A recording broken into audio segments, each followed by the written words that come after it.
Welcome to The Nonprofits, the weekly show that addresses current events and news items from an atheist and secular humanist perspective. In our first segment this week, we'll be putting Texas's state motto, friendship, to the test. Texas State Senator Brian Hughes has introduced two controversial bills. Senate Bill 16 would require proof of citizenship to register to vote, a move critics say would disenfranchise low-income and minority voters. Another bill, Senate Bill 964, proposes that Texas issue driver's licenses with a non-citizen label for legal immigrants, potentially exposing them to harassment. Advocates argue this stigmatizes legal immigrants, reinforcing anti-immigrant sentiment. The bill's future in the legislature remains uncertain. This story is from San Antonio Current by Michael Karlis on March 26, 2025. All right, so starting off with the fun stuff right away. Jimmy, why don't you give us your thoughts on it first? The article claims that this proposal will, quote, disenfranchise low-income and minority voters. How exactly will this do that? Yeah, so thank you for asking my opinion. I appreciate that. So the typical argument toward having voter ID is that a lot of people can't really afford to either travel or just pay for the ID itself. And that disproportionately affects people of low income areas or of a low income background.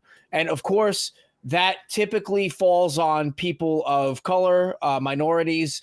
And so you never really see a Democrat or a Democratic policy being, hey, let's have more strict voter ID laws.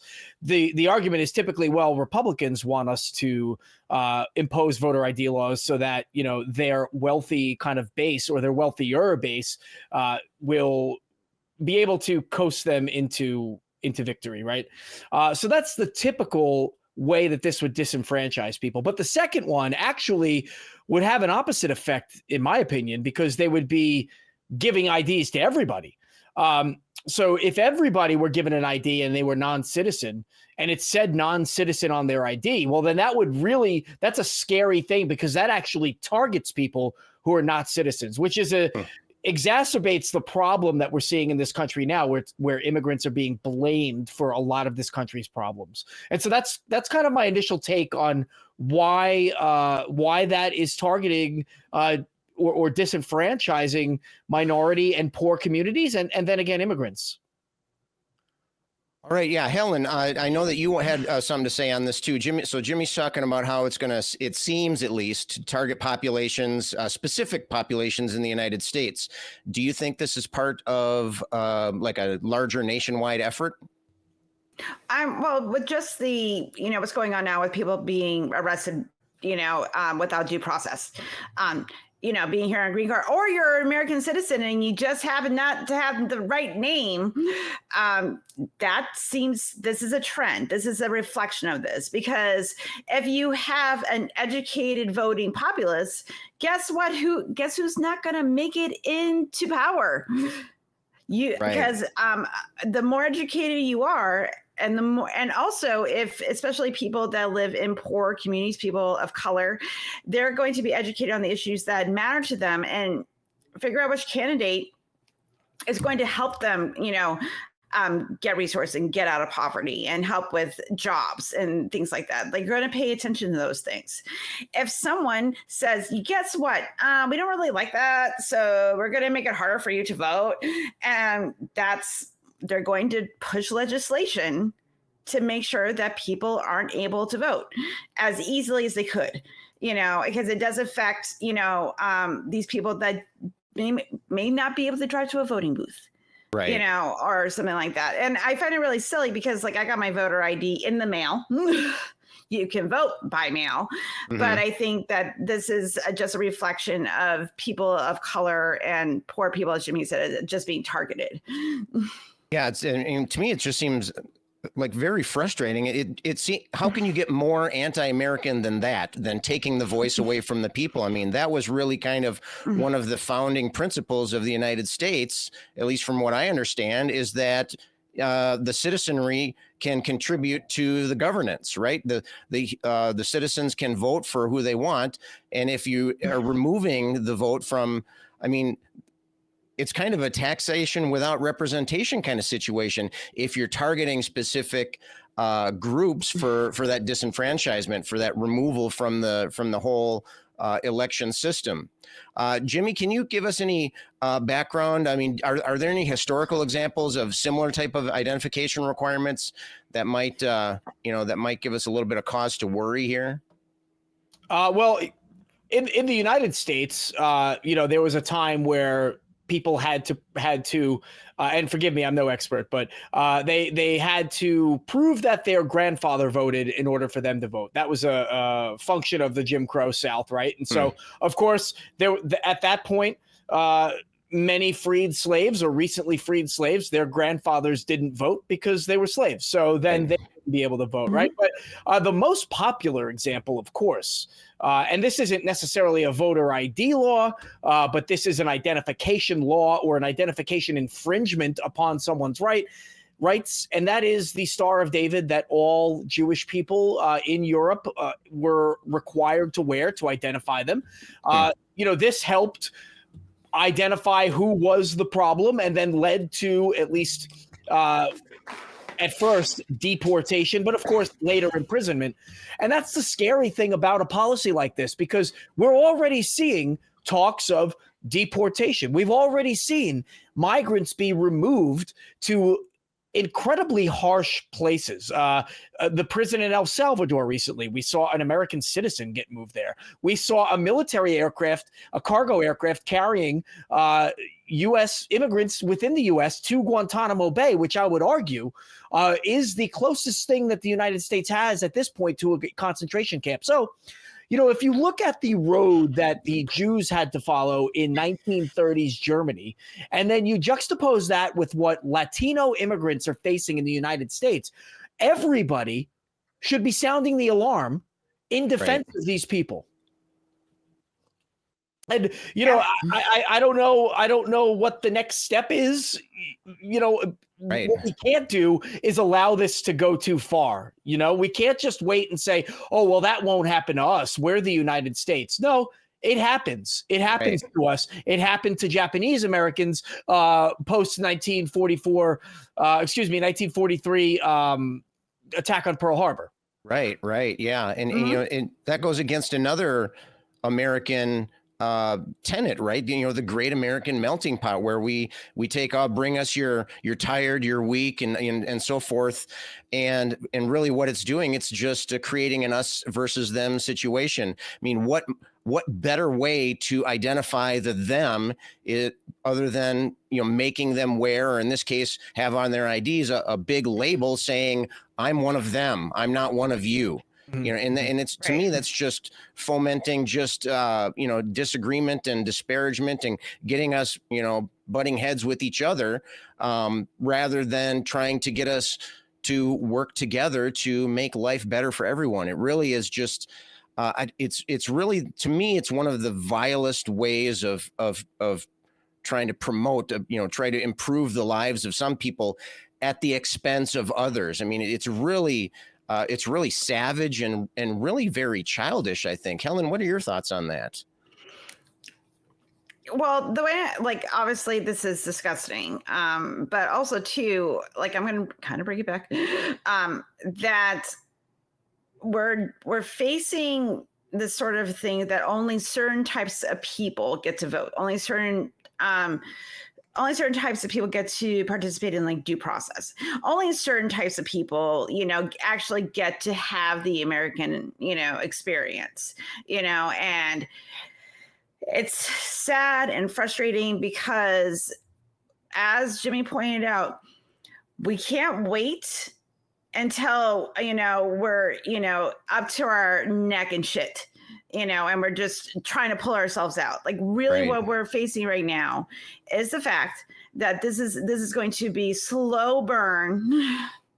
And then all of a sudden people are going to sort of wake up and go, whoa, I didn't realize I was living in Germany in the 1930s and 40s.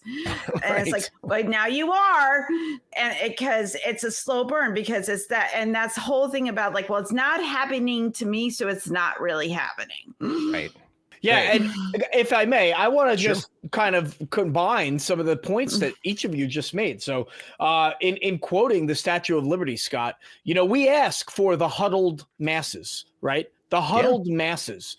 We open our borders to them, and then Helen, to your point, only certain types of people get to experience the American dream. Well, we are at a point where we are fighting against the definition of what it is to be an American.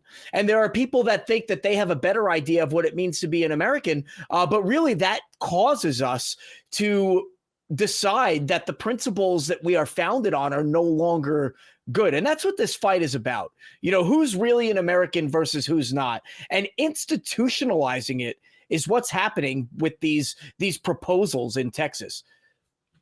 Yeah, I mean, it literally is doing that. It's literally separating people on the ground right there. I just wanted to throw out some stats that I found online here. According to a 2016 study published on census.gov, so this is on a government website, the median income of households in the U.S. is strongly correlated to racial and ethnic identification, with Asian Americans at about $77,000 per year per household. That's the median income. White Americans at about $63,000, Hispanic Americans at $45,000, and Black Americans have a median income of $37,000 a year per household. And so I have this question. We'll start with Helen. How does that translate into disparity in access to citizenship? You mentioned you got your ID in the mail. You can vote via mail. So how does an income disparity contribute to that systematic disenfranchisement of certain groups? So, because I live in Florida, and I happen to live in a mostly white, rich county and very red. So that gives me an advantage because I'm in an upper income bracket. I have access I have a car. I have access to have that mobility within my community. Now, for people that live in other parts of the community where you're forced to show your ID before you can vote, I can just send in a piece of paper, and as long as they have my driver's license on file, they can just match it and go, okay, so we can mail-in voting thing. People that, one, may not have access to the internet, two, may and if you are required to show your ID in person to show that you're able to vote, and they're like, no, you're not the correct person, they can just kick you out. And that's another problem with it too, because you may not have the ability to mail in. You may not, and also at the same time, this will be a double-edged sword. You can't drive and go to a voting booth and show that you're able to vote. And on the other end, you may not have access to the internet, so you can request a mail-in voting sheet. So these are real problems that people face, and that's why you see people that are on the lower income and as people of color have a harder time voting. Right. Yeah, and I would add on to that, and I would say that if you're in a lower income family, chances are you can't as easily take a day off to go and vote, or take a day off to go sit at the government office for half the day trying to get your document, waiting in line, et cetera, et cetera. And so, I mean, it's having a higher income, certainly being above the poverty line, does give you a lot of flexibility that that a lot of lower income families just don't have. They're living paycheck to paycheck. They can't afford to take a day off. They can't even afford to take a sick day in many cases. And so it's I don't know. It just seems really, really lopsided to me. And so, Jimmy, I wanted to kind of take that same thought process there, that same concept, but put it in a little bit more of a historical context here. And so this is quoted from, this is a Wikipedia article I'm quoting on poll tax. And so I want to encourage listeners to don't just take my word on it. Don't just take Wikipedia's word on it. Wikipedia has tons of links in there. So please check this out on your own to back up what I'm saying. But this is a quote on the idea of a poll tax. After the right to vote was extended to all races by the 15th Amendment to the Constitution, many Southern states enacted poll taxes as a means of excluding African American voters, most of whom were poor and unable to pay a tax. So as not to disenfranchise many white voters, such laws sometimes included a clause exempting any people who had voted prior to enactment of such laws. Kind of like what you were saying a little bit there, Helen. You're already in the system, right? That makes it a little bit easier. Let's see, where did I leave off here? Oh, the poll tax, along with literacy tests and extra legal intimidation, such as by the Ku Klux Klan, achieved the desired effect of disenfranchising African Americans. The Wikipedia article goes on to note that the 24th Amendment, ratified in 1964, prohibits both Congress and states from conditioning the right to vote in federal elections on payment of a poll tax. Poll tax is illegal in the United States. So, Jimmy, what I want to ask you, does this requirement of specific documentation constitute a poll tax either literally or indirectly? And if so, wouldn't this proposal violate the 24th Amendment? Well, I would say so, but I don't know the specifics of the law. So let's say that for this proposal, that Texas wants to make sure that all citizens, non-citizens, have identification that shows they are non-citizens. Well, if Texas is issuing that license, I would say that it's not going to violate that amendment. But if it's forcing them to get that identification, I would equate that to a poll tax because that identification would be required for voting.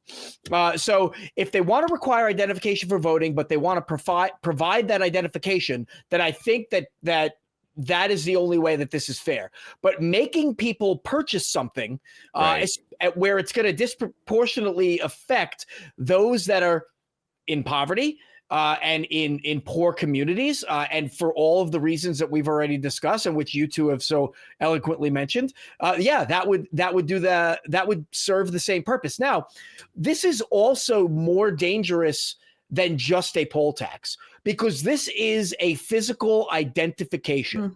Right? This is a way of discriminating and othering physically, right? This is not left up to the imagination. Well, could somebody be illegal? Could not somebody? No, you can inquire about it, and they could theoretically. I hear, again, I'm not a legal expert, but you don't necessarily have to show identification if a police officer asks you. I hear in other places that you do. In any case, most people are going to do it, right? And if you're asked for your identification and you're giving them over proof that you're a non-citizen, you're basically, in their minds, and probably in reality, if we think about the way things are going now in this country, asking to get deported. Right. And that's the way that we need to look at this. OK, this isn't just some formality to make things more efficient. This is a way of getting around legal safeguards to protect people. And that's how we need to treat this. Exactly. That's an excellent point. It's more than just voting here.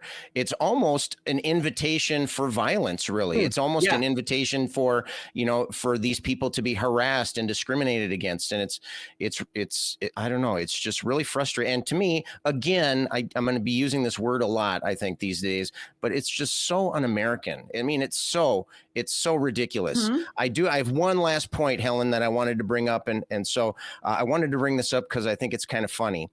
I found an article from Texas Public Radio from 2024, and they said data compiled by the Conservative Heritage Foundation, who's most known recently for being the architect of Project 2025, right? Their data shows that non-citizen voting in Texas is not a widespread problem, and instead shows other instances of voter fraud committed by U.S. citizens are far more prevalent.